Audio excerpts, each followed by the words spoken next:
and welcome to BBC World, the voice of Pan-Africanism, bringing you the latest briefs of the hour. I am Tabitha John. Do stay with us, but first, here are the headlines. Prime Minister Abiy says Ethiopia has historical and legal rights to access seaport.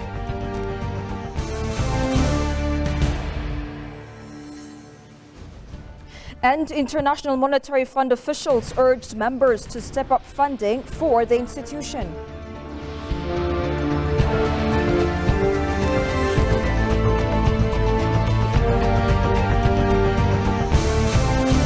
Ethiopian Cargo and Logistics Services, Africa's largest air cargo network operator, has once again received two prestigious awards at the Air Cargo News Awards 2023.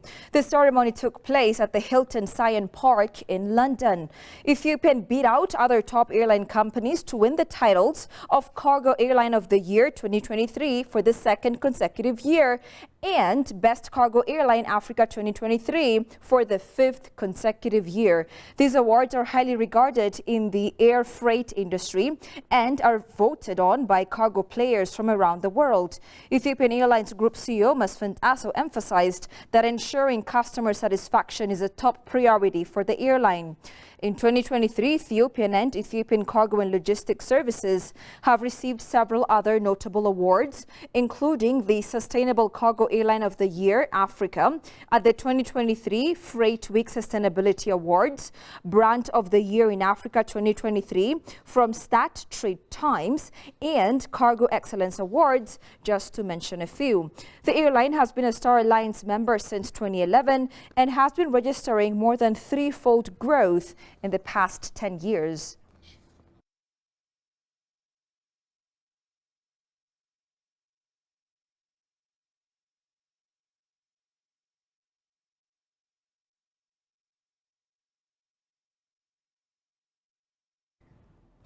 The first Isuzu vehicle assembly, sales and after-sales center in Ethiopia has been inaugurated in the outskirts of Addis Ababa, Alem Gana area. During the inaugural ceremony, Minister of Transport and Logistics, Alem Usime, emphasized on the importance of creating a globally competitive transport and logistics sector in order to establish more assembling plants like this. Mentioning that local products are preferable to safe foreign currency, the minister affirmed that his ministry will encourage and provide support to manufacturers of the sector. It is also stated that the opening of the Japan-made Isuzu vehicle assembly, sales and post-sales center will play a significant role in creating employment opportunities for citizens and supporting the national economic reform agenda. Gabra Mikael Girmay, executive officer of Kaki Motors Private Limited Company, said that the center will be very instrumental in replacing imported products with local products. The newly inaugurated center will assemble 2,500 trucks per year when it is operating at full capacity, it was noted.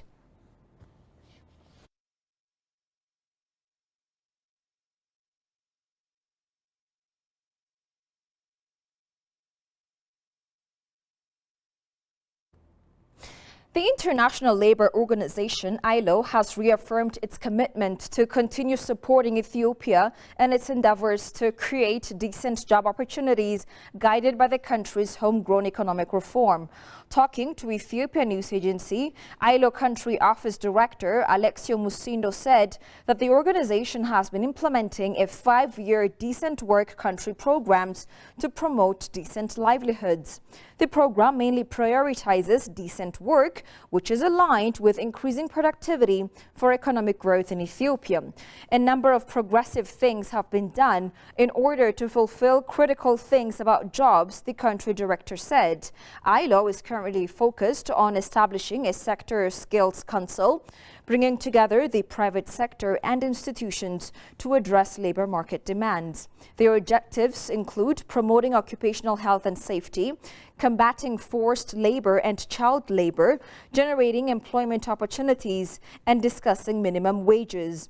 Ethiopia aims to create 3 million jobs annually and a total of 14 million new jobs by 2025, with a long-term goal of 20 million new jobs by 2030.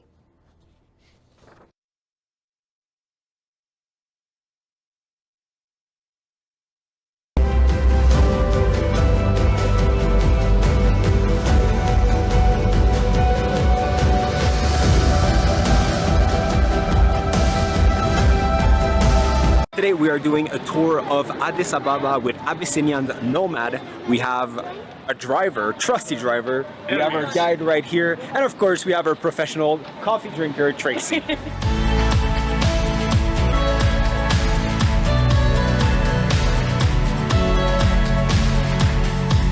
So right now we're doing a quick stop on Mount Antoto.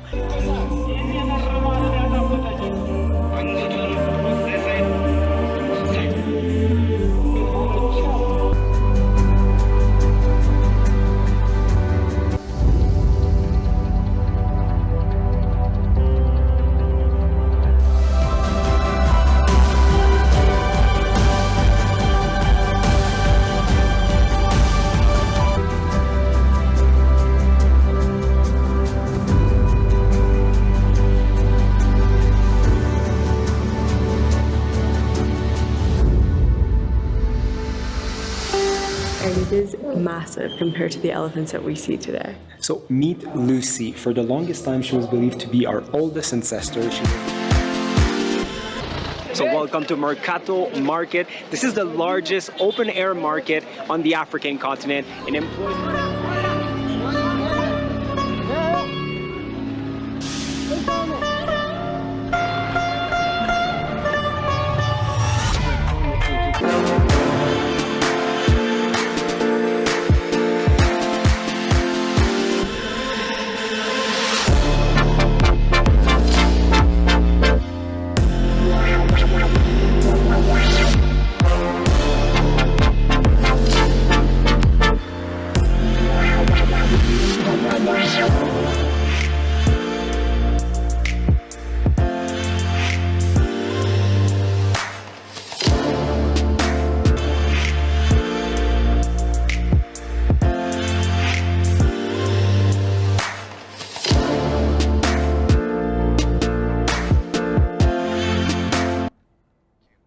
Welcome back. Moving on to news items selected for detailed analysis. Prime Minister Abiy Ahmed said that Ethiopia has historical and legal rights to access sea outlet.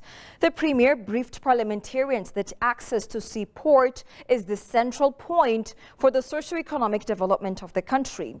Ethiopia's quest for coastal access has hindered its socio-economic and political progress. With a population of over 120 million, the urgent need to find a new sea outlet has become a necessity, not a luxury. Abiy noted. Listen to this. Both the Red Sea and the Nile River determines Ethiopia's future development.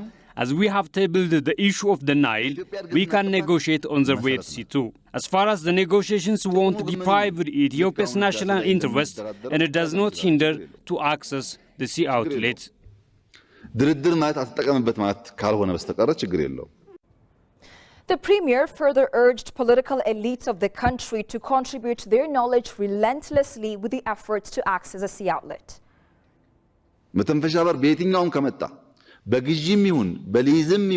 Accessing sea route is inevitable with thorough negotiation for Ethiopia with huge population in the East African region. As the population growth continues doubling, it would be in the worst condition to handle. Political elites should discharge their responsibility and discuss openly rather than considering it as a taboo issue. If the plan failed and paused now, the next generation will succeed.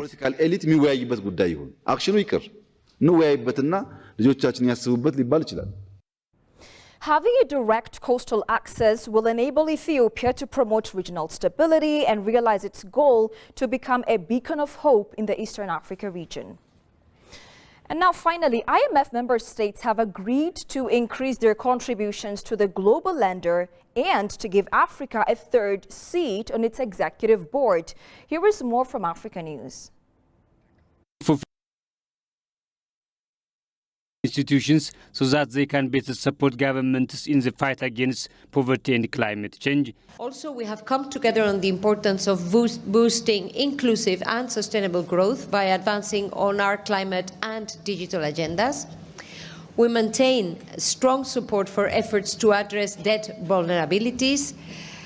We celebrated the closure of the financing gap of the Poverty Reduction and Growth Trust to continue helping most vulnerable members.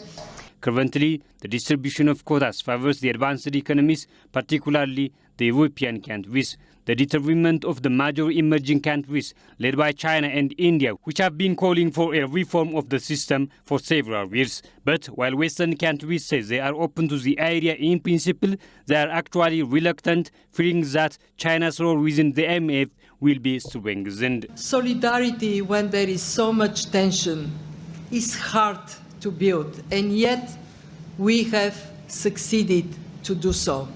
We are finishing our meetings with 4 objectives we have set up for ourselves before the meetings, all achieved.